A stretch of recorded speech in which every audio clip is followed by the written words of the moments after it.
Ladies and gentlemen, please welcome to the stage Secretary to the Governor, Melissa DeRosa, and Lieutenant Governor, Kathy Hochul.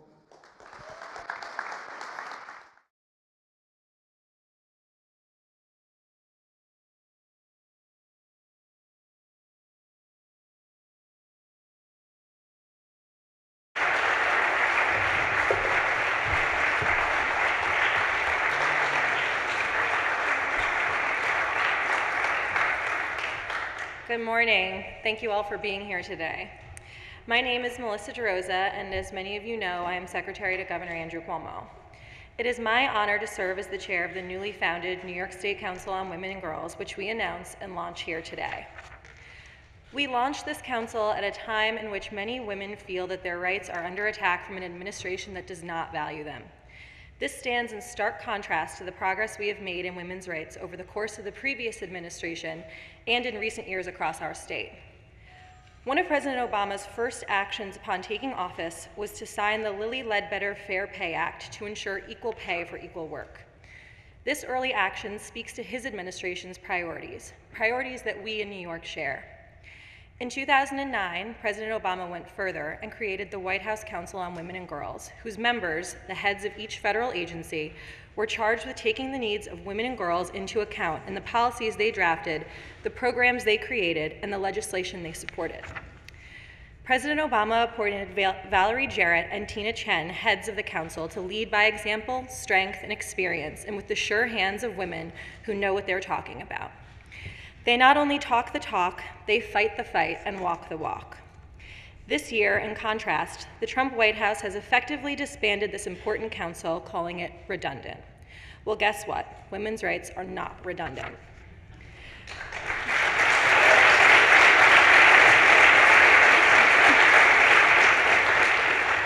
Despite campaign promises to the contrary, the Trump administration has again and again sent a strong message of disdain towards policies that are of matter to women and girls, wide-ranging issues like healthcare, childcare, education, and workforce equity, to name a few. The members of the president's family who were vocal on those issues last year have been notably silent to the point of irrelevance. Where are they? As any woman who's ever been shouted down by a man in a meeting knows, talk is cheap and we demand action. The disbanding of the White House Council is only one of the many signs that women's rights are being thrown under the Access Hollywood bus.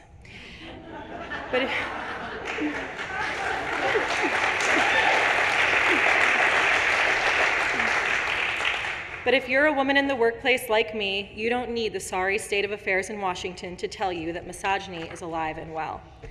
As Secretary to Governor Cuomo, I am honored to hold one of the most senior positions in New York State government, and I am the first woman to ever serve in this role. Yet, despite this accomplishment, I still sometimes find that I have to prove myself and my competence against visible and implicit forces of misogyny.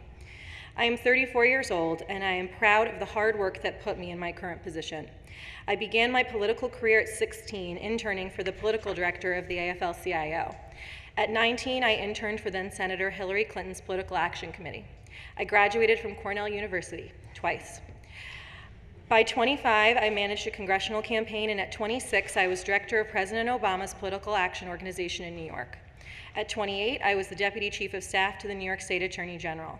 While working for the Attorney General, I led negotiations to enact the nation's strongest prescription drug abuse legislation.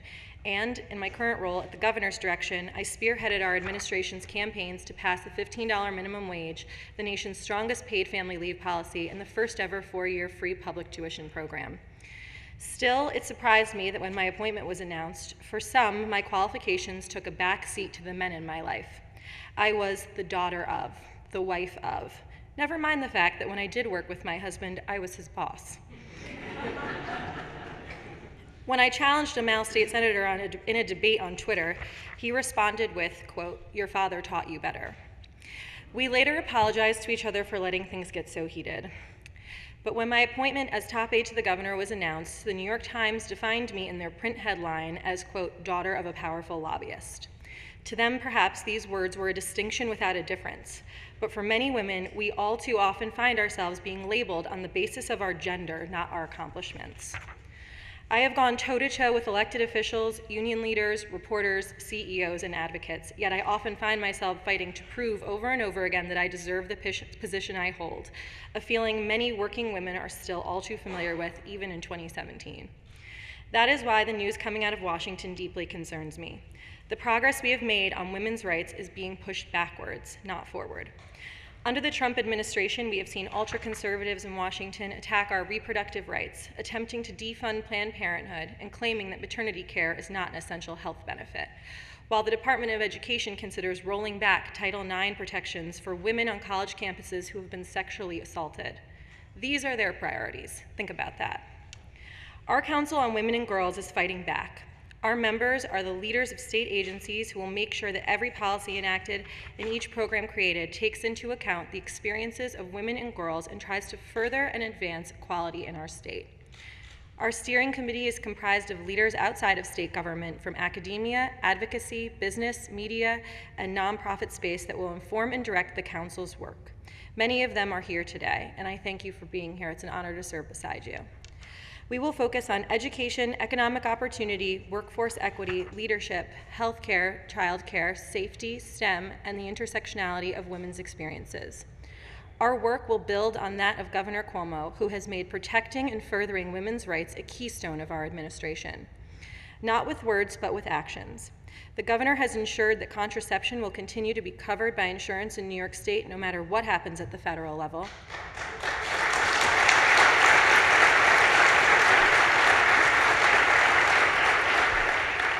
He has worked tirelessly to eliminate the pay gap in New York, which at 89 cents on the dollar is the smallest in the country, but is still too high. He passed the most comprehensive paid family leave plan, giving new parents and employees with ill relatives up to 12 weeks of paid leave, and raised the minimum wage to $15 an hour.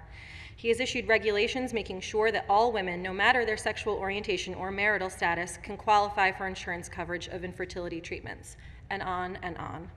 Yet we know there is still more work to be done. So why now and why New York? Because New York is the perfect place, where women are CEOs, playwrights, actresses, and advocates. We run banks and Fortune 500 companies.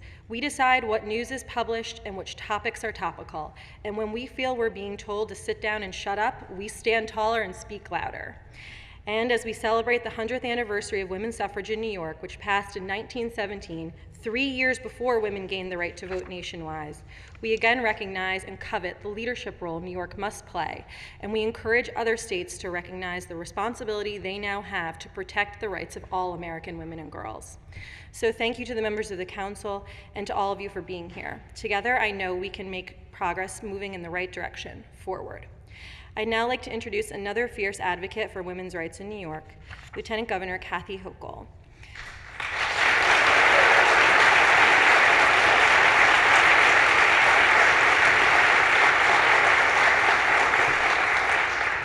Lieutenant Governor Hochul is the chair of the New York State Women's Suffrage Commission, which celebrates the 100th anniversary of suffrage in New York State, and the co-chair of our pay equity study. She is a valuable voice for women's rights in our state, and we are so lucky to have her. Please welcome Lieutenant Governor.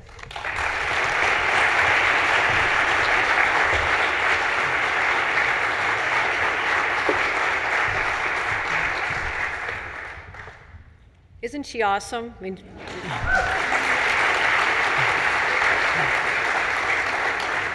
and how long did it take for a woman to be in this position? How long have we had in the state of New York? I mean, listen, when you hear the powerful story of her elevation through her own sweat, hard work, and determination, what an inspiration you are, Melissa, to the women of this state, the daughters of this state, and indeed the people of the state, for your accomplishments. And I know we've not seen anything yet compared to what you're going to continue to do in many capacities. So thank you for your story, for being the champion of this commission. I look forward to working closely with you. And ladies and gentlemen, you're in for a real treat this afternoon. I wanted to also recognize some of our partners in state government are here as well. I believe we're in the district of Assemblymember Linda Rosenthal. We've spent many times touring your district. So thank you for being here.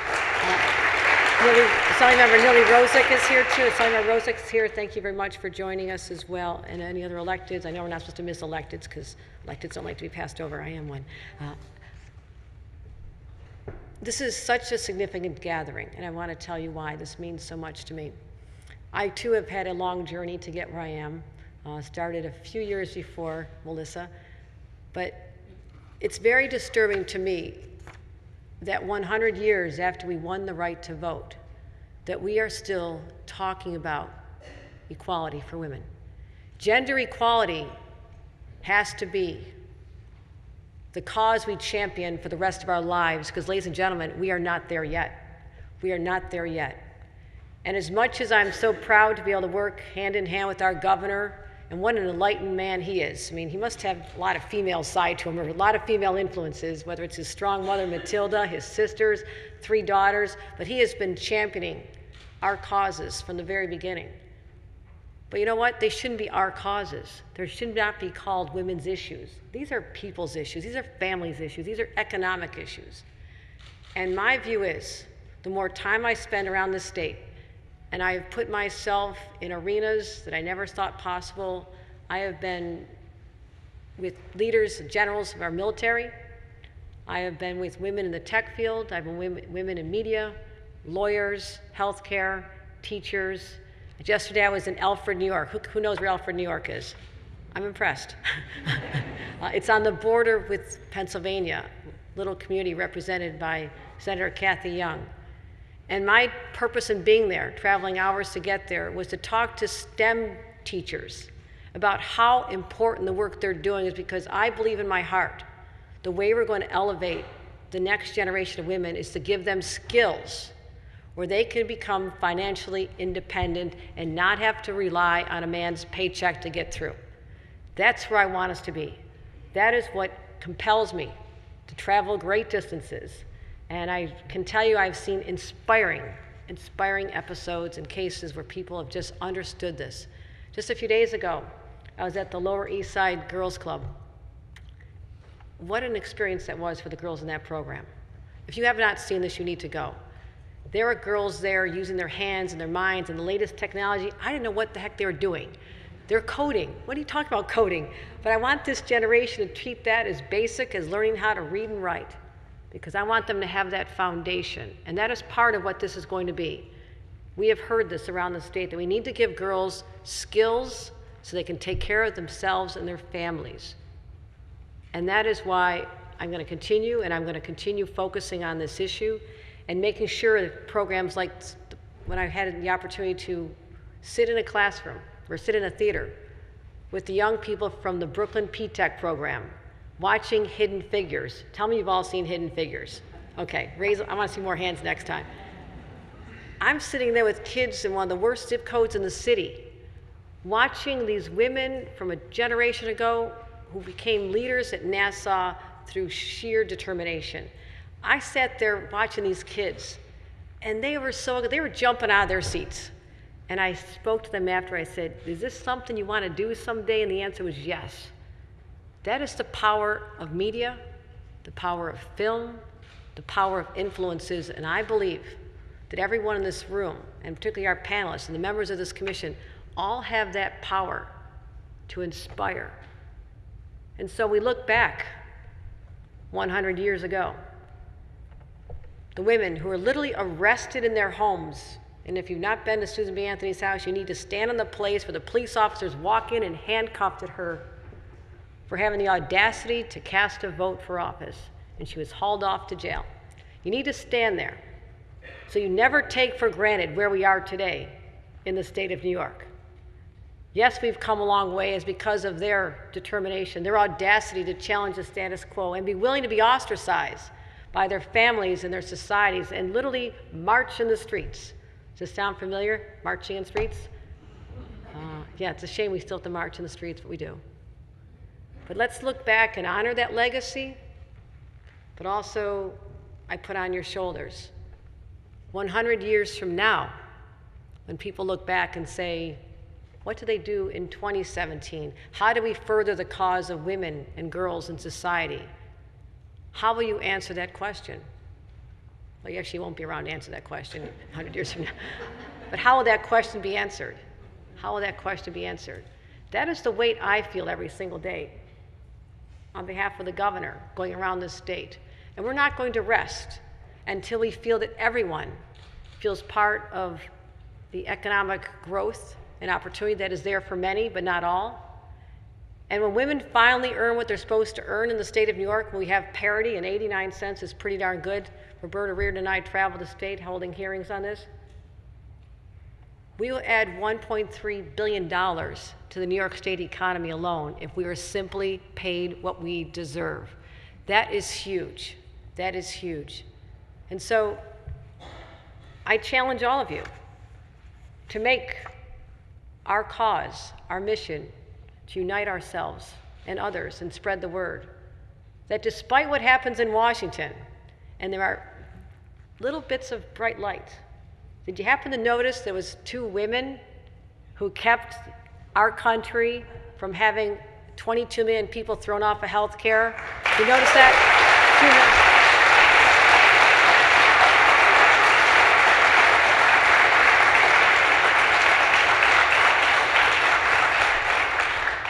Thank God.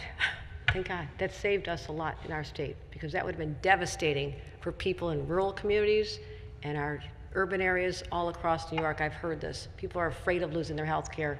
That's how close it got. 2 women made the difference. But I believe, and I've seen from my time in Congress, that women can make a difference in other ways.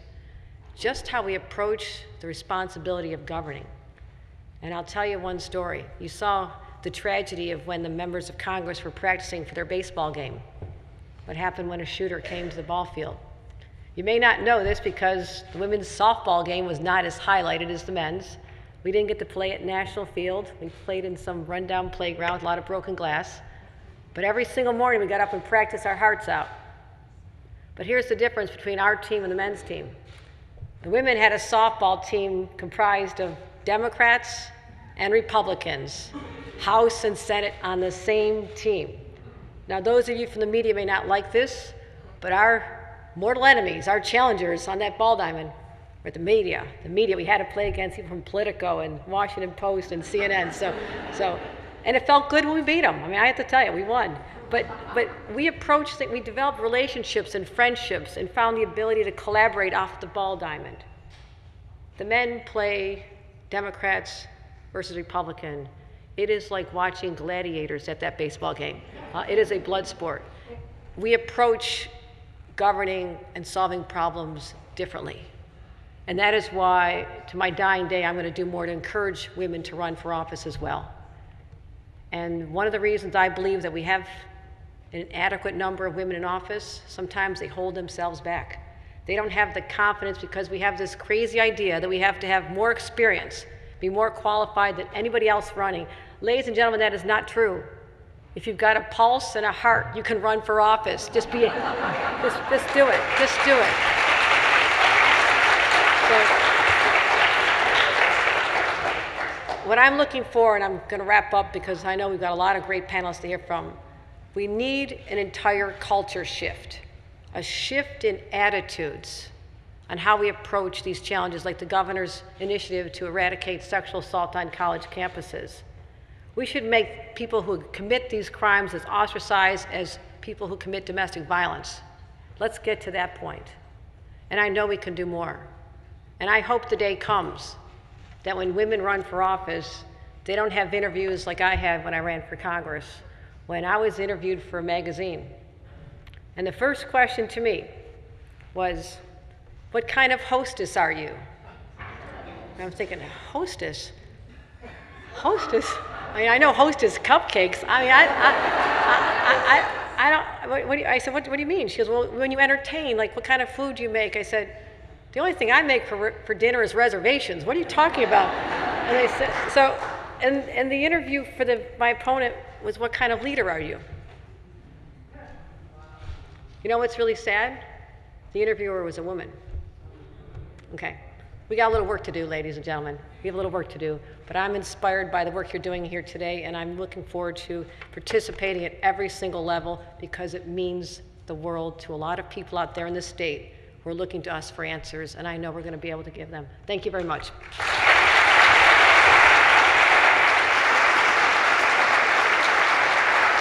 Please welcome to the stage our panelists, Kimberly Crenshaw, Rebecca Minkoff, Ruchi Shah, Christine Sadowski, Robin Chappelle Golston, and our moderator, Cindy Levy.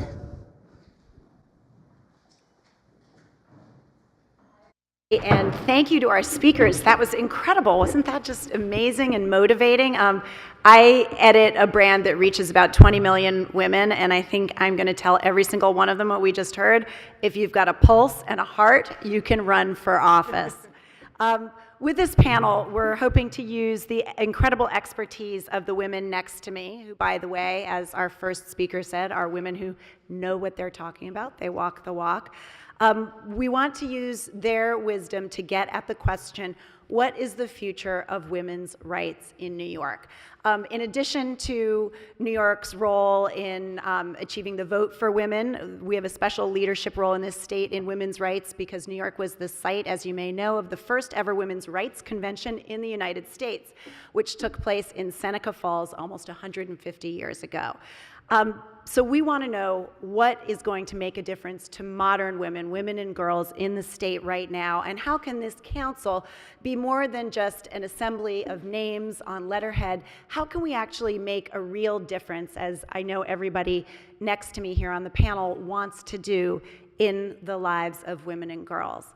This is an electric moment for young women. I know when I look at the Women in Glamour's audience, I hear a sense of urgency. They believe, as we just heard from one of our speakers, that gender equality is increasingly the work of their lives, that it's important, that it's unfinished, and that it's something they're motivated to contribute to. So this is a really unique moment of opportunity that I think we all have to really get something done.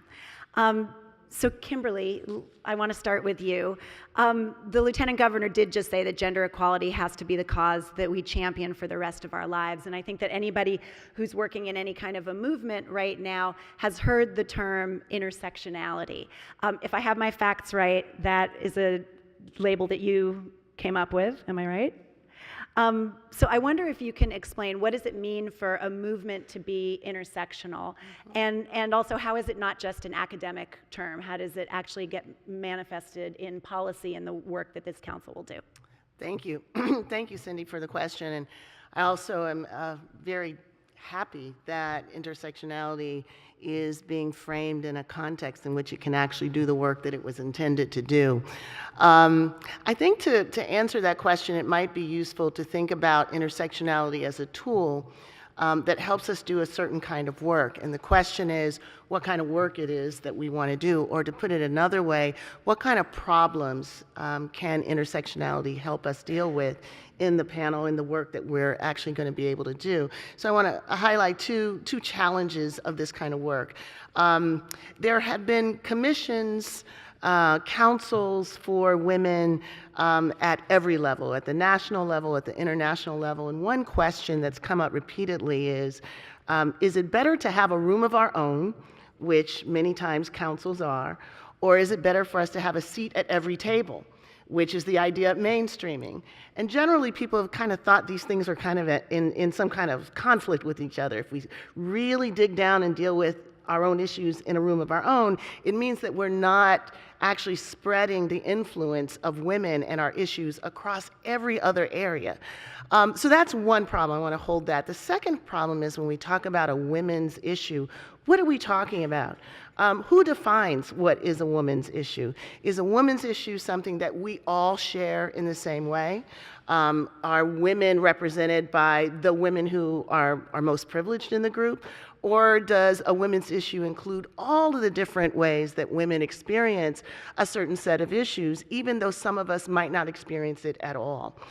Intersectionality can help us with both of these challenges. So intersectionality is just basically the idea that some of the traditional ways that we've thought about gender issues, race issues, class issues as mutually exclusive, or as represented by a woman who is not of color, or a person of color who is not a woman, that these ways of thinking about our social justice issues actually undermine our capacity to actually see issues and to be able to gather the information to address them and to ensure that our agendas are most inclusive. So I'll give you a couple of examples. When I first started as a law professor many, many years ago, I was looking at cases having to do with women of color challenging employers for excluding them, for unfairly discriminating against them.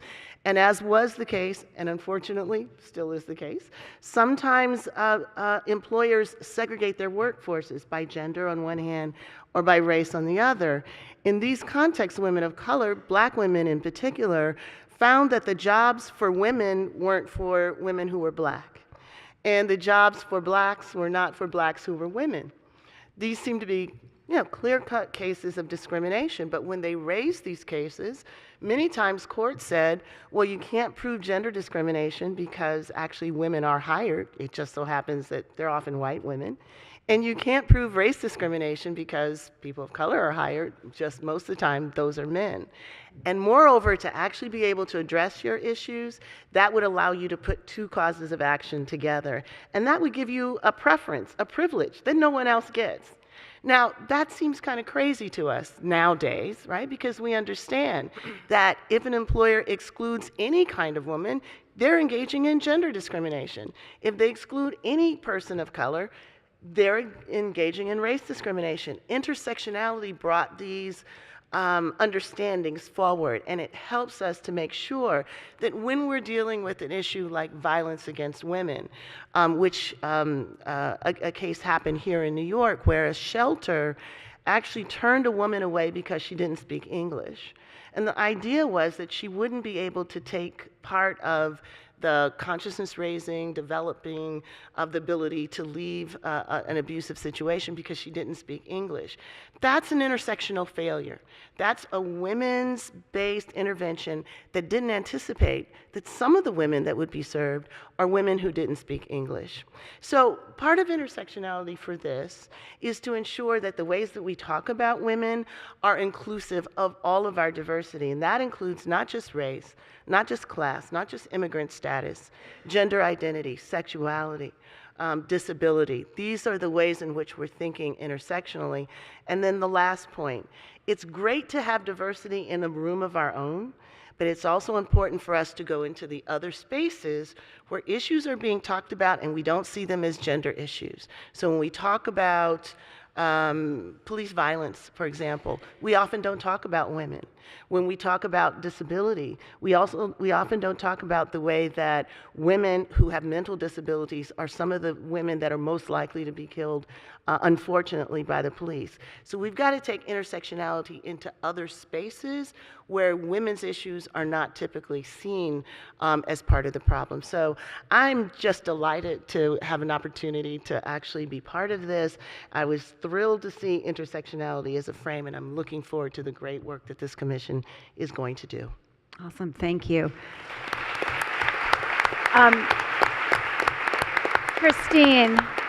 Christine, I want to ask you to build on that. The YWCA has 21 local affiliates across the state of New York and serves a diverse clientele of women. So you're here representing all of them. And I'm curious, you're in the position of actually putting intersectionality to work on a daily basis and how you do your job. And I wonder if you can talk a little bit about what that means to you. How do you work to address this incredibly diverse group of women? Maybe tell us a little bit about who they are, too. Sure. Okay, thank you. First, at the risk of being repetitive, let me thank the governor's office and all of the people that are responsible for pulling together the Council on Women and Girls. Certainly the YWCA, as the oldest and largest women's organization, membership organization in the country, has been talking about women's councils in a variety of ways for way more decades than we'd like to, than we wish we had to, right? And let me tell you just real briefly before I get into the question that Cindy posed about the YWCAs. As she mentioned, we represent or work with hundreds of thousands of women all over the state, actually all over the country, but I'm here representing New York State. And I'm actually thrilled to let you know that there's a couple of representatives from YWCAs in upstate New York. They might be the only upstaters in the room. So Elmira and Syracuse are in the house. But the YWCA is a social justice organization, and what that means is that we provide direct services and we work on policy, right? Because we recognize, along with many nonprofit colleagues, that unless you're working at the root causes, and in this case sexism or gender discrimination, as well as racial justice, unless you're working at the root causes of racism and sexism, we're going to continue to just have social services that are putting Band-Aids. And so one of the most important things that a woman Council on Women and Girls can do is recognize that those policies really play a very direct role in the service delivery that ultimately will help raise women and their families up. Because what we see at the YWCA in terms of intersectionality is we see how women-headed households are the poorest of the poor. In every city, in every country, in every county, everywhere on this planet, the lowest economic strata is women-headed households. And that's because of the intersectionality that Kimberly speaks about. That's because women are working harder and have to push harder at every front to achieve economically, to achieve educationally, to achieve in leadership positions, okay? One of the biggest challenges to our work is the "we've come a long way, baby" concept, which I'm trying to actually spin to be happy to get that question rather than frustrated, because it allows me to talk about some of the ongoing discrepancies and disparities. And as long as they exist, there is hard, data-driven evidence that we have not come far enough, baby. When women-headed households are the poorest, when we have women achieving, or girls achieving at historic rates in education, but those achievements have yet, despite the fact that they're about a decade old, have yet to make any uptick in any economic indicator, whether it's pay equity, whether it is wage negotiations when girls first or young women first start their jobs. Those educational achievements at the elementary and secondary levels are not tracking into adulthood. So we've got a lot of work to do. And we're thrilled to be part of this work. We're thrilled that the governor's office recognized the importance of community organizations, and those of us that work hand in hand with the women and the families throughout the state have a role at the table that we're really anxious to be able to play out. So thank you very much. Thank you, Christine. That's actually quite eye-opening to hear that. I've not heard it put exactly like that before, that women's educational achievements that we're all so proud of and we talk about all the time are actually not succeeding in pushing average pay up. Well, they may be succeeding in pushing it up, but they're not succeeding in closing the gap. Closing the gap. Okay. Got it. So that's what I'm saying about there are achievements, and we want to be able to celebrate, and that's often, right, the challenge is we want to be able to celebrate what we have accomplished, but it's not closing the gap that is the bottom end gender discrimination. Fascinating, thank you. Robin, you're president of one of the most well-known women's organizations here in New York State, Planned Parenthood Empire State Acts.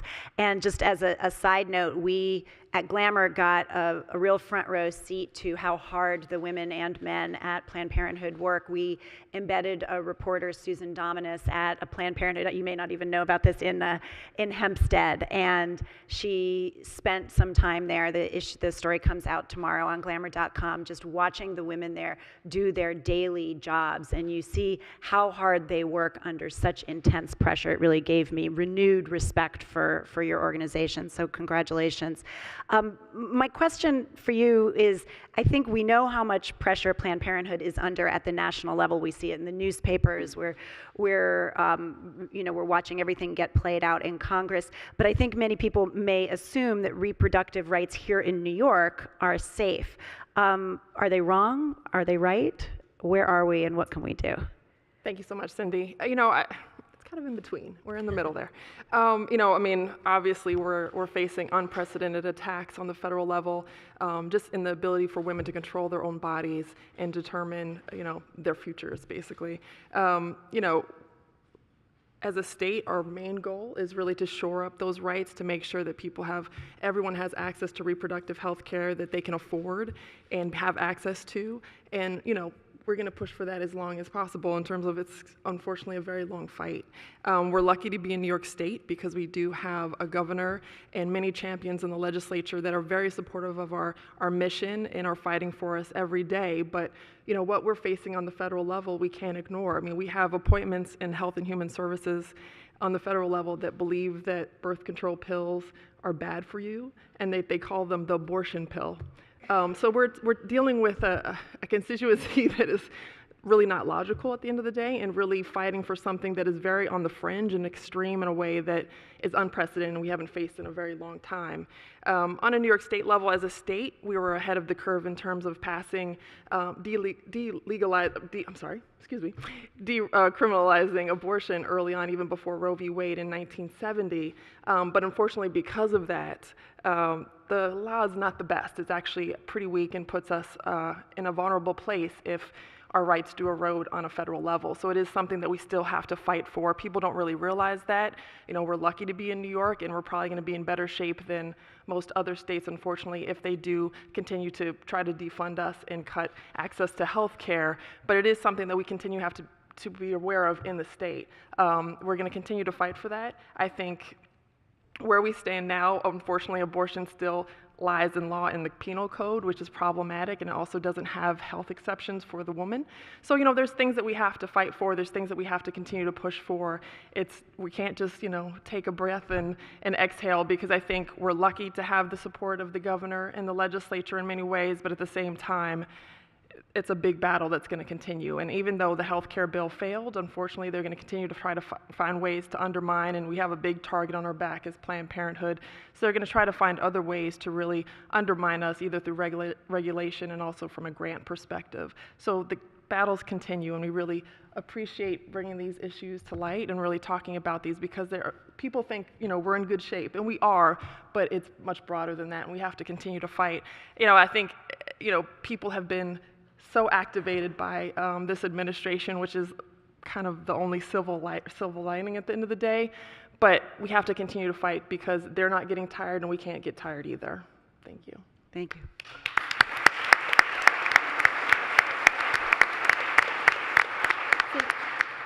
And I just want to add, we're thrilled to have a great working relationship on every level with Planned Parenthood, and one of the reasons is because of the economic impact of reproductive health.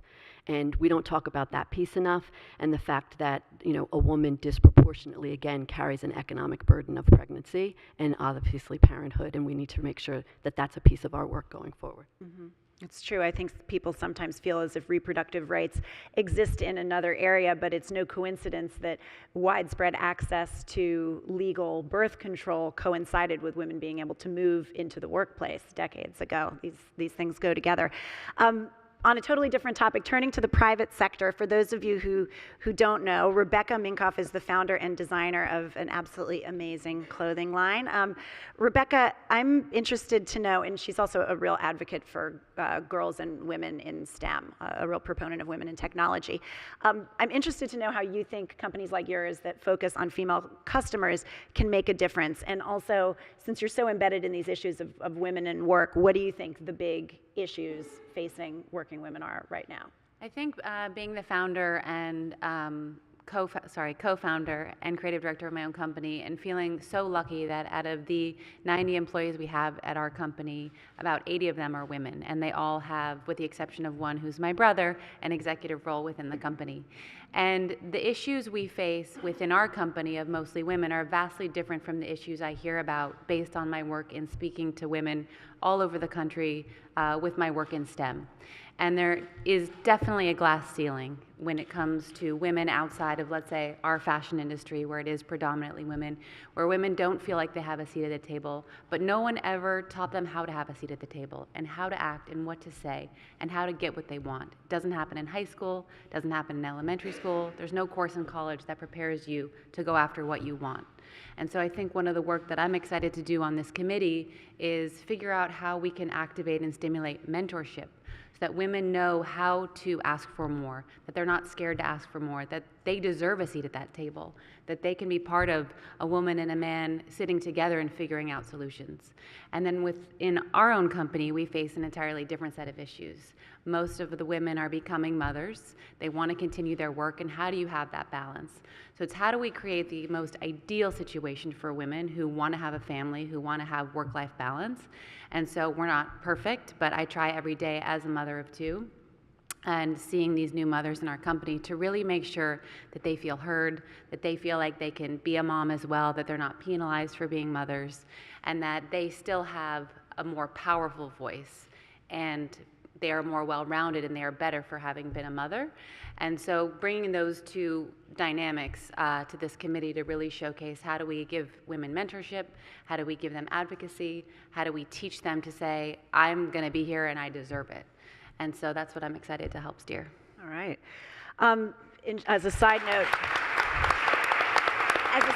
to that, I was on the Brian Lehrer show yesterday talking about equal pay, and a woman called in and she said, you know, I just found out that the guy in the next seat over from me is getting paid so much more than me. I'm 48 though, he's much younger. I've taken, you know, I feel very lucky to have this job because I know I'm older and I've taken time off to raise my kids, so I'm very hesitant about going and arguing for more money. And caller after caller started calling in and saying, no, you have to do that. And by the way, no 48-year-old man would describe himself as old. He would say, I'm experienced, right. Which I thought was a good note and probably relevant. Very relevant to what you're talking about. Ruchi, you're the youngest person on this panel, and also somebody who I've been really excited to see grow in your career. Ruchi was a Glamour College Woman of the Year last year when she was a senior at Stony Brook, and now she's gone on to found her own company, which she'll tell us about. You're the youngest person also on the council, and so before we get into your work, I just want to ask you, as people are probably always asking you, for the millennial perspective, what do you, when someone your age, if you can generalize, thinks about gender equality, what kinds of issues are they thinking about? Absolutely. Thank you, Cindy. And it's such an honor to be here today and to share this space with you all as we have this conversation about women's rights and people's rights. And so I think already we've talked about a lot of the issues that millennials think about, whether it is equal pay, access to contraceptives, and preventative health care. So I'd like to focus on two other issues that I've thought a lot about. And one of those is women being represented in office, and in particular women scientists and physicians. And the reason why that's so important is because we as women, we as scientists, we as physicians live the challenges, experience the barriers on a daily basis. So to be in a position of to be in office, we have this opportunity to really be able to create policy that directly addresses the problems and challenges that we face on a daily basis. And so as millennials, our hope is that we create more pipelines for young women to gain access to positions in office. We fund and support women who are running for office, and hopefully create policy that really supports this group of people. And the second issue that's really important, I think, to millennials is student debt. And many of us don't really think of student debt as a women's issue. But there was a recent study that showed that 2/3 of student loans are actually or women hold 2/3 of student loans. And it's not only that women have more loans, but it's that it takes them longer to pay off those loans. And that has widespread implications. I'm a medical student, and many of my peers will graduate with $100,000 or more in student loans. And we'll likely be, by the time we finish our training, in our 30s. So to think about then starting off our careers and maybe being at a point where we want to start a family and then having this substantial financial burden there, that's something that's really important to millennials and something that I hope that we'll address as a council. Great. I wonder if you can tell us a little bit about your organization, Mosquitoes Be Gone, how you started it, and how you think other young women can be emboldened and empowered to start organizations themselves and companies. Absolutely. So my journey with Mosquitoes Be Gone started when I was in high school, and I was inspired by my trip to India, where I saw the real suffering that was a result of mosquito-transmitted diseases. So at the time I was 15, and I came back to my high school classroom and worked with my parents and a high school research teacher to build all the equipment I was going to use and to first try to figure out what makes certain people more attractive to mosquitoes, and then I wanted to create a mosquito repellent that would neutralize those attractive components. So fast forward through a lot of failures and a lot of trials, and eventually I landed upon a product that's the first all-natural mosquito repellent that works by neutralizing the attractive components in your sweat. And then I started college, and on a whim,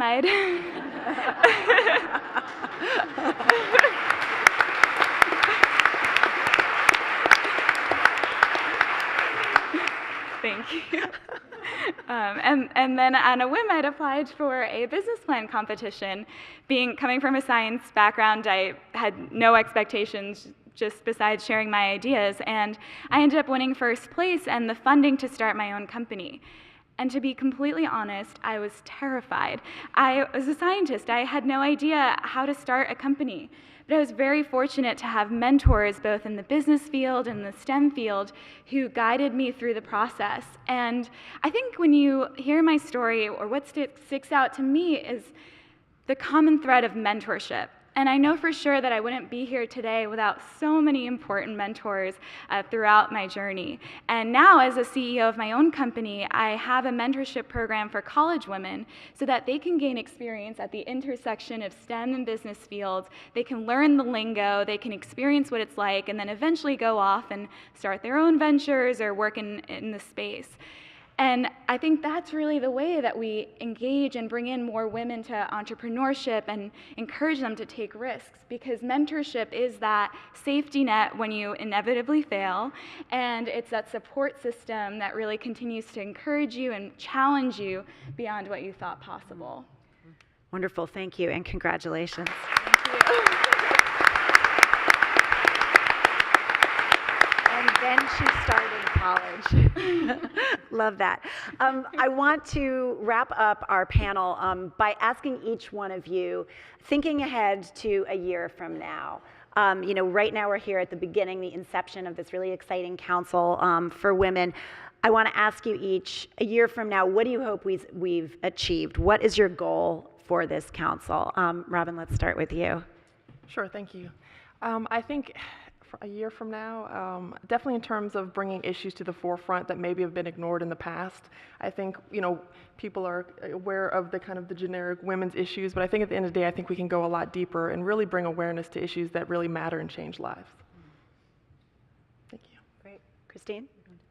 I hope we've done some significant work on pipelines. I think there's lots of good programming out there for girls and young women, but I'm not sure, at the end of the day, there's usually one thing that gets you to leadership, and it's being asked, no matter what the spectrum is. And so I really hope that we are working on some policies and some initiatives that increase the pipeline for girls and young women. I think that's really important for all of us, and for me in particular. We talked a little bit about mentorship, we talked about student loans, but really at the end of it and the core of it is protecting and ensuring our rights today and for our future generation of women. Rebecca? I think it's twofold for myself. I think that if you look at all the incredible organizations that are out there on the ground already doing this work, if we were to unite them in a way that you still have your individual identity, you still have your individual causes, but just the fact that they know that there is a larger community out there of all of us working together, I think it would, the progress would happen at lightning speed. And I think that just that there are apps to meet your best friend or go on a date, if we were to come up with an app that would allow you to match with a woman who could mentor you. And if that became, a statewide sponsored activity where you could swipe to the left to meet your mentor to help you get an edge up, I think that could be very powerful and easily done. I like that. Tinder for mentors. Yes. Kimberly? Well, I would hope that at the end of the year, we will have demonstrated what intersectional activism can actually do. I would hope that it activates women across the state to become far more engaged in issues that are local to them. I hope it replicates across all different areas of our state. This work gives people a sense of what's possible and gives them a sense that they can do work in this format without having to go to 5 different meetings if they're a woman of color who's interested in disability and also interested in violence against women. I would hope this is a framework that we can see as being useful to advance social justice issues across numerous platforms. Thank you to all of our panelists. This is incredibly exciting as a launch to the work of the council, so I can't wait to continue the work and report back next year. I'd now like to introduce to the stage the New York Commissioner of Labor, Roberta Reardon, who is here representing the commissioners who will serve with us on the council. Please welcome the commissioner.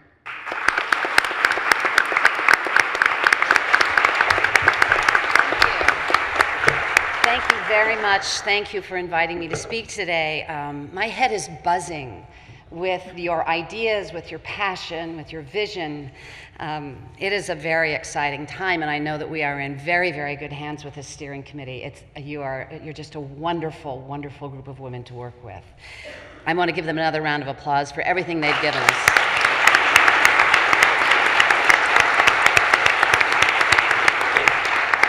So, as Cindy mentioned, I am the Commissioner of Labor for New York State, and I am here representing the agency heads who will serve on the New York State Council of Women and Girls. Many of you are here in the audience today. It's great to see you all here. The agencies participating on this council are a very diverse group. We have my agency, the Department of Labor, and groups whose work focuses specifically on protecting women and children, like the Office of Children and Family Services, the Office for the Prevention of Domestic Violence, and the Division of Human Rights. But what I think is really wonderful about this council is that it also includes groups that don't appear to be so directly connected to women's issues. The Thruway Authority, for example, or the Department of Environmental Conservation. I think that their inclusion shows the governor's commitment to implementing policies that keep the needs and rights of women and girls in mind throughout this entire administration. Everyone in this room has experienced inequality because of their gender in one way or another in your life. There's not one woman in this room who could say they haven't experienced it somehow. So these issues are incredibly personal for each and every one of us. I am so proud to be the commissioner in New York State, which has a long and proud tradition of leading on women's rights, and working with a governor who, though he's a man, is a very informed and enlightened man, and he has consistently been a leader in the fight for women, both here in New York State as well as on the national stage. This is a governor who believes that people succeed on their abilities, not because of their gender. Because as we all know, true equality doesn't just benefit women. It lifts children, families, communities. It lifts, as the LG said, the entire economy. So we must commit together to always keep the rights of women and girls in mind as we craft policy, whether that policy be to help to eliminate the wage gap, which is what we're doing with the pay equity study, which I'm co-chairing with Lieutenant Governor Kathy Hochul, or whether it's a policy related to solar energy. Because everything impacts women, and women impact everything. The question we need to ask ourselves is, where do we go from here? How do we continue on the road that was paved so well generations ago? And what legacy do we leave for the generations to come? Because that legacy is critically important to everybody in this room. On the 100th anniversary of women's suffrage in New York State, there is no better time than now to start to build that new legacy. So again, I am very proud to be here today with so many wonderful minds. And then I started college. Oy. And I look forward to working with you on this very important issue. It is now my honor to introduce a woman who has sponsored legislation to advance women's equality in the workforce and who has worked tirelessly on behalf of the people of New York, especially those here in her district, the 67th District, Assemblywoman Linda Rosenthal.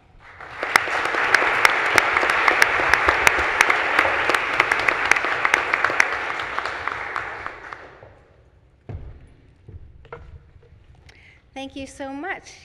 So I am Assemblymember Linda B. Rosenthal, and thank you for spending the morning in my district. I want to thank the New York Historical Society for providing the backdrop for this important conversation about the future of women's rights in New York State. This has been an amazing morning with amazing women and an amazing audience, and it continues to inspire me that I have the chance, along with my colleagues in government, to make a difference in people's lives. And I'd first like to recognize three of my colleagues who are here: Assemblymember Joanne Simon from Brooklyn, Assemblymember Neely Rosick from Queens, and Assemblymember Rebecca Seawright from Manhattan in the front row.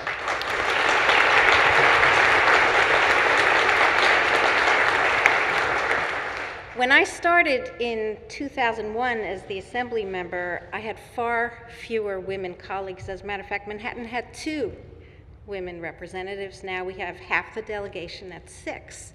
A little anecdote: when I first began, I was carrying a box, a cardboard box, to the elevator, and I was standing with a male colleague. A male senator who is still there complimented him on what a great secretary he had for carrying his boxes. So that's why I always wear this pin. People can tell I have a position there too. But New York has a long history of being a leader on women's rights, from Seneca Falls to pre-Roe right to choose in this state, to our current paid family leave, the fight for 15. We have always fought for the rights of women and girls, even when doing so was unpopular. But as we've heard today, even with the remarkable progress we have made, there is still so much to do to ensure that every woman in this state achieves her full potential. I think we got a lot of inspiration from this group, and I think that going forward, this will be a very important component of how New York State goes forward, with inspiration for legislation and for discussion that not everyone is privy to. Those who are not in the rooms of government or media or nonprofit really do not take part necessarily in these kinds of discussions. And so with this great panel and the governor and his team's work, we can get the state involved, get women across the state involved in this discussion. And I know that my colleagues in the legislature we're working hard to ensure that women are represented in corporate leadership positions, that we achieve true pay equality, find a better work-life balance, have access to safe and affordable child and health care, and as well as encourage women to pursue STEM and STEAM careers. We're also working very hard to protect them against rape and sexual assault, especially on college campuses. I'm working to propel us one step closer to menstrual equity. We passed my bill to axe the tax on tampons last year, and we're now working to provide them for free in schools, shelters, prisons, and jails statewide. But most importantly, at least in my arena, representation matters. Women running and winning elective office will change the landscape and ensure that issues that uniquely impact our lives, our health, and our families will get the attention they deserve. These are some dark times if you train your eye on Washington. I prefer to look at New York when I'm feeling down. But as we've heard, there is a slight silver lining, and that is the activism that has sprung up among girls who are like 6, who know that they have to fight for their rights and for their place in society. And so bringing together women, uniting us toward a common purpose will ensure our great success in the future. So I'd like to thank Governor Cuomo and his wonderful Lieutenant Governor, as well as his counsel, Alfonso David, who I work closely with on issues that affect women all the time. Melissa DeRosa for being the first secretary, a woman secretary to a governor, and to Lieutenant Governor Kathy Hochul, who I've worked closely with on many issues. Thank you so much for being here. Thank you for inspiring us, and I look forward to continuing the conversation.